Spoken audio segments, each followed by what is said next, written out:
they gave me a raw deal because this industry is a monster. It's the same monster that these Me Too trying to tell you about. But they hate the monster for how it, and I hate that monster for how it eats. But my God, man, it's the same monster. When I quit the show, all my friends would say, well, them, Dave, why don't you just do Chappelle's show at another network? Yeah. And why doesn't a slave run from one plantation to another plantation? Because the master over there might be nicer. My God, man, I was trapped. You know what? Tell you the truth. I've even thought about coming back and doing another Chappelle show. Well, but if Elon Musk and 50 Cent have just dropped a moment that's sending shockwaves through the entire entertainment world. But here's the part that's catching people off guard. According to what's being suggested, Diddy isn't the final boss. He's the distraction. And if all eyes have been locked on him as the end of the story, then a lot of people may have been staring at the wrong map this whole time. This isn't just another round of internet talk or recycled rumors. Thing was like an Epstein-type compromise deal where he had, whether he was doing it himself, conceivably, people want to think that he's attached to some intelligence agency or something like that. I think he's a gangster who made $1 billion and knew how to control people by compromising them.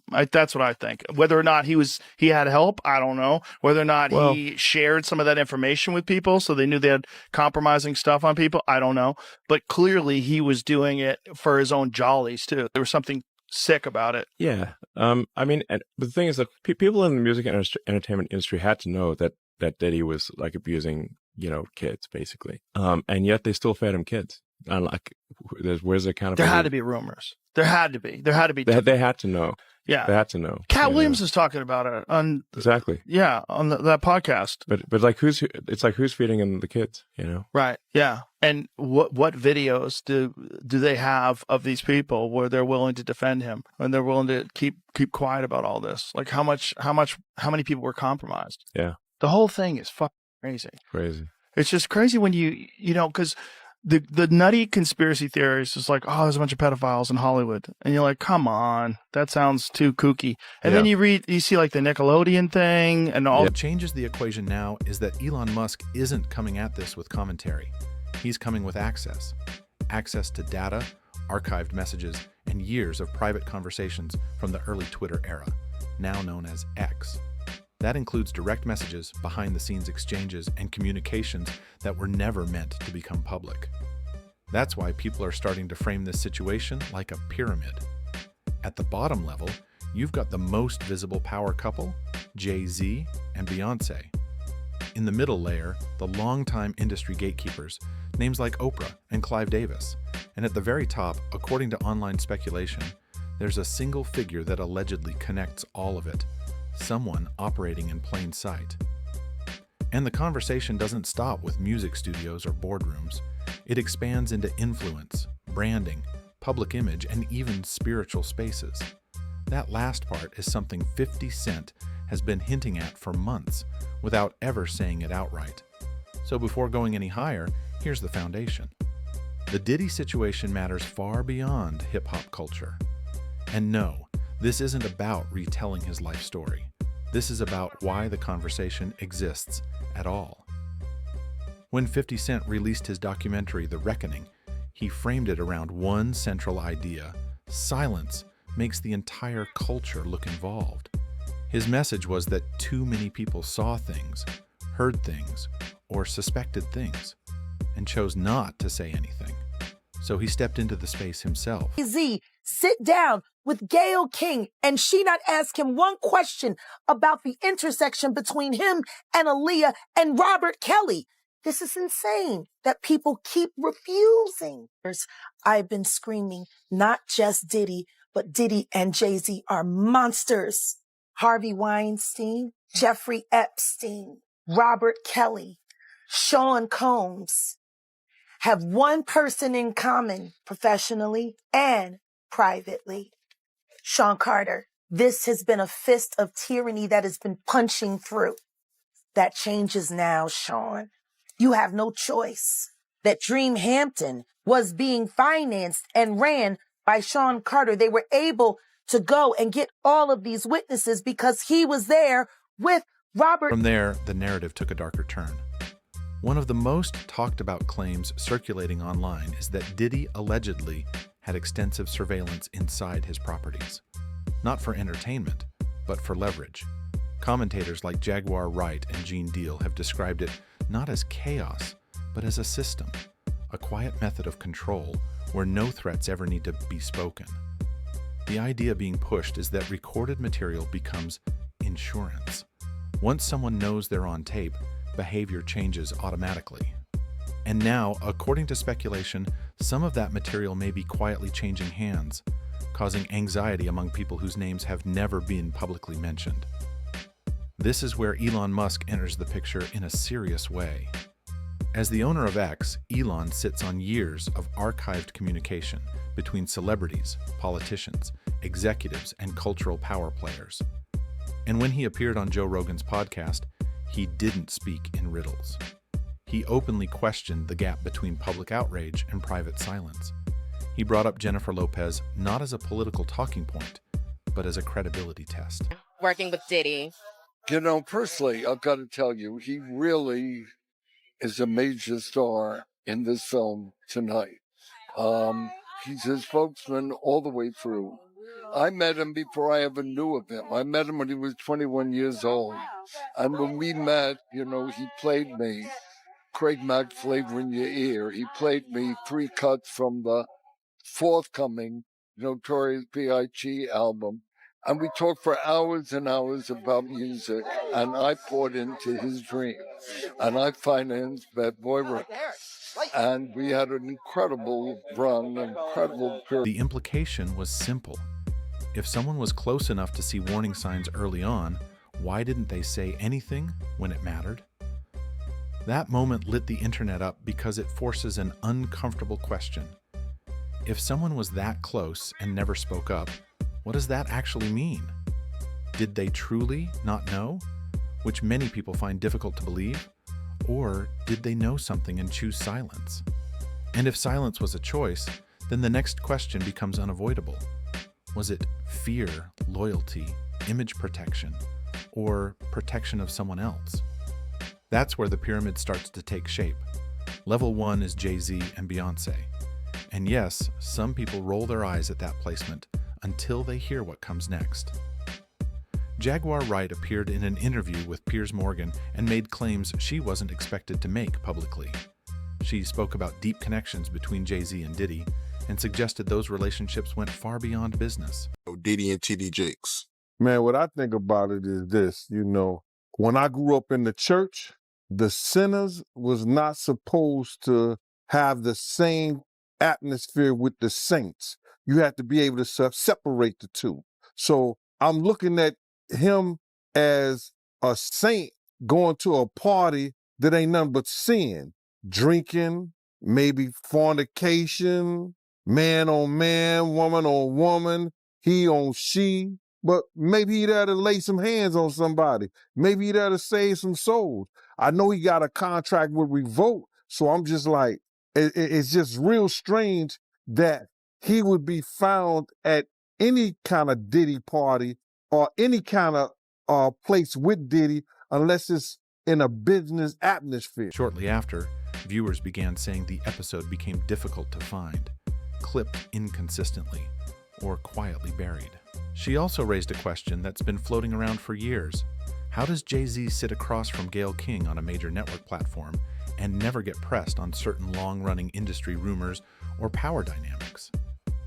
Jaguar didn't hold back with her language. She described influence as something that had weighed on the industry for decades, shaping careers, silencing voices, and determining who gets access and who disappears. Then comes a theory that refuses to fade from public memory, the Aaliyah discussion. Jaguar went further than most, suggesting that Jay-Z had involvement in circumstances surrounding Aaliyah's final flight, framing it as deeply personal and tied to who benefited afterward. None of this has been proven, but it continues to resurface because it's never been directly addressed. And online, silence is rarely interpreted as neutrality. It's read as intentional. Another detail added fuel to the speculation. When Diddy began facing serious legal pressure and lawsuits started stacking up, one name immediately raised eyebrows: Alex Spiro, Jay-Z's personal attorney.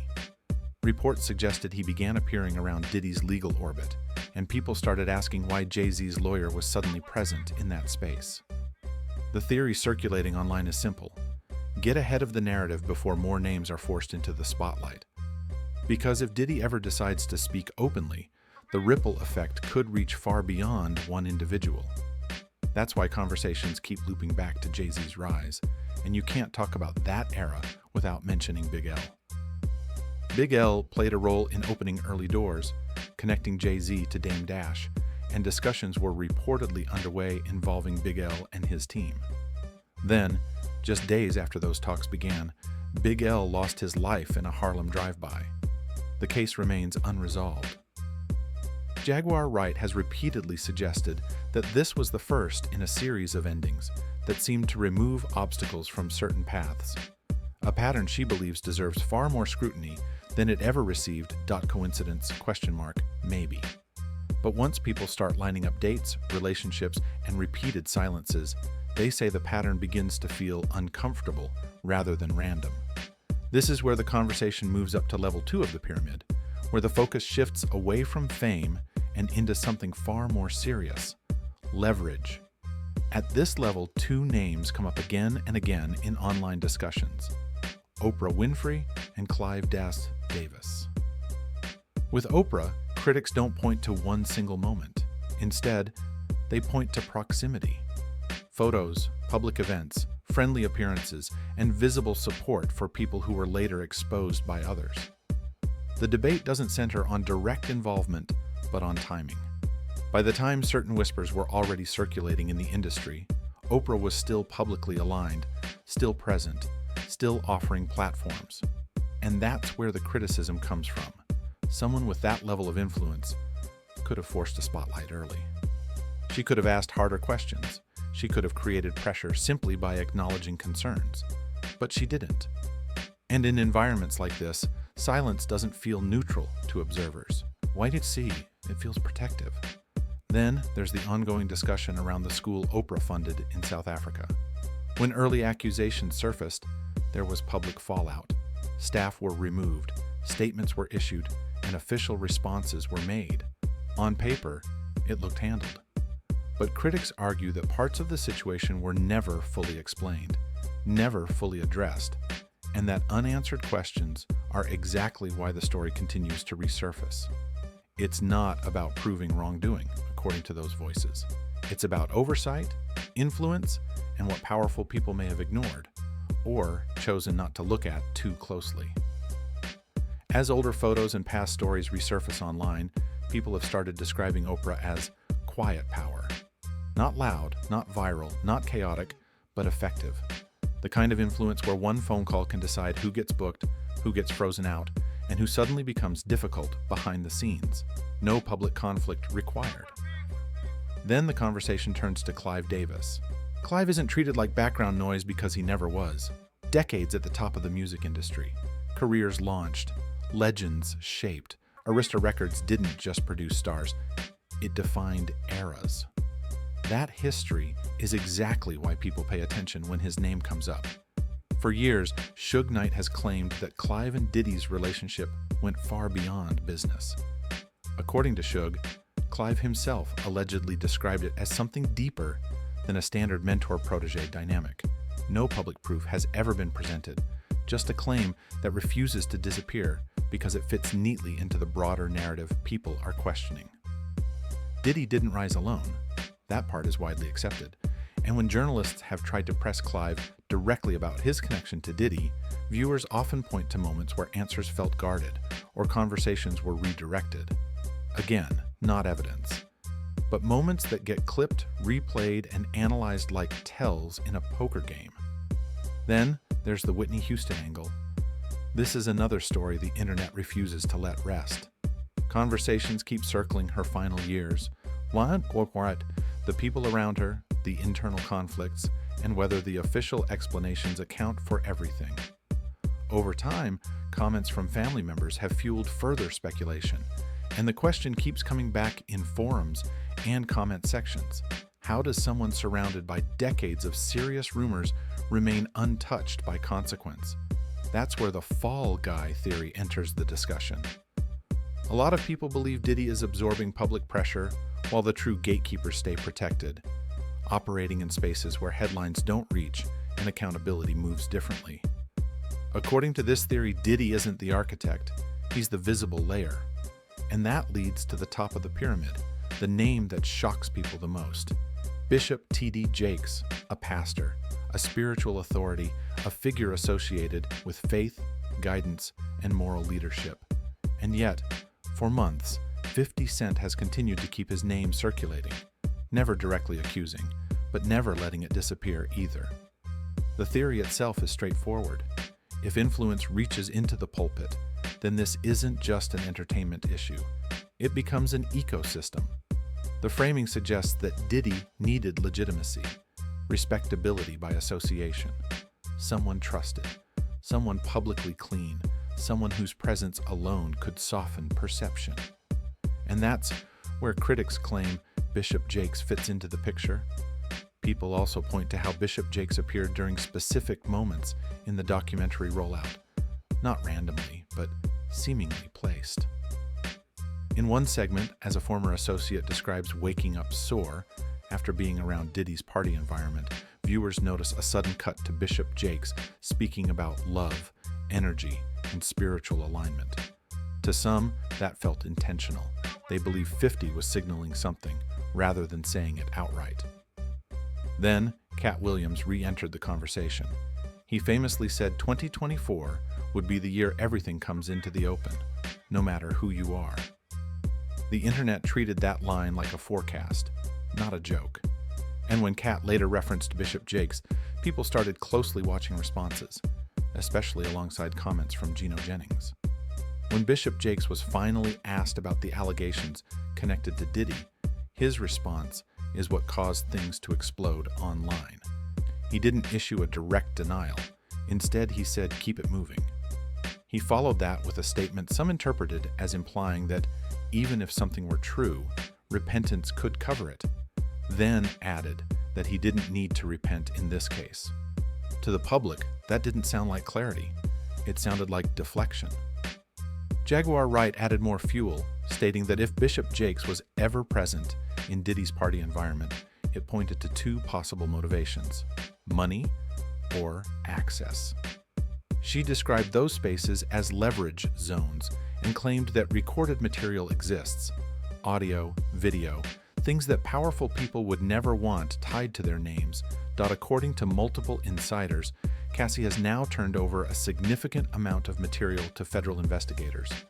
Sources say that after a long private conversation with someone whose identity is being protected, she finally agreed to cooperate more fully. That decision reportedly came after months of internal pressure, emotional strain, and legal discussions with her attorneys. What's being described isn't just a single piece of evidence. It's said to include videos, audio recordings, and other materials that were allegedly kept for years. Whether any of it ultimately holds up in court is still an unknown. But here's the key point that keeps coming up again and again. Once the public believes receipts might exist, fear replaces denial. At that stage, it's no longer about rumors. It's about the possibility of footage surfacing. Jaguar Wright pushed this conversation even further, claiming that multiple men have now come forward with stories that, in their view, connect Bishop T.D. Jakes to that same environment. No proof has been shown publicly. These are allegations, accounts, and claims shared through interviews and online discussions. Still, according to insiders, legal activity is happening quietly behind the scenes, and that alone is enough to keep the story spreading. Why does it keep growing? Because to many people, it matches a pattern they've been calling out for years. Power protects power until it can't. Gene Deal added his own perspective, questioning why a religious leader would ever be in close proximity to environments described by others as anything but clean. In his words, it's difficult to explain that presence unless someone is either endorsing the atmosphere or actively participating in it. He also hinted that recordings may exist, and that if they ever surface, the conversation would shift instantly from speculation to something far more concrete. And that's the real shadow hanging over everything right now. Not opinions, not online debates, proof. When you widen the lens, it becomes clear this conversation doesn't stop with one industry. When Elon Musk sat down with Joe Rogan, they weren't just talking celebrity headlines. They were talking about power networks, how influence actually works at the highest levels. Elon's framing wasn't political, it was psychological. Fear of exposure, fear of what happens when the wrong doors open. Rogan brought up Reid Hoffman and asked whether he seemed uncomfortable in certain situations. Elon answered with a single word, yes. From there, they compared the structure to an Epstein-style compromise model. The idea is simple but disturbing. Once someone is captured in a compromising situation, you don't need to argue with them. You control them. That, according to this theory, is the core of the entire pyramid. Not fame, not talent, control. Once you start viewing the industry through that lens, certain things begin to make sense. Why some people never speak, why some stories vanish overnight, why certain names remain protected no matter how loud the noise gets. Dave Chappelle has described it differently, but the message is similar. He's talked about the entertainment industry as a trap, not just contracts, but control. When asked why he didn't simply move his show elsewhere, he famously compared it to running from one plantation to another. Different master, same chains. If someone at his level felt boxed in, what does that say about everyone else still trying to survive inside the system? And that's why this story doesn't feel finished. More names will be pulled into the spotlight. More claims will surface. More footage will be rumored. People who once felt untouchable may suddenly look very reachable. The pressure isn't slowing down. It's building. So here's the real question to leave you with. Do you believe Bishop T.D. Jakes is actually the top of this pyramid? Or is he just another layer shielding whoever sits above him? Drop your thoughts in the comments. And if you thought this was wild, the next video goes even deeper into the names people believe could be next. Meek Mill, Ashton Kutcher, Naomi Campbell, and others. The list keeps growing, and many feel like the walls are starting to close in. Make sure you hit like, subscribe, and turn on notifications so you don't miss the next breakdown. We'll be here for every twist as it unfolds.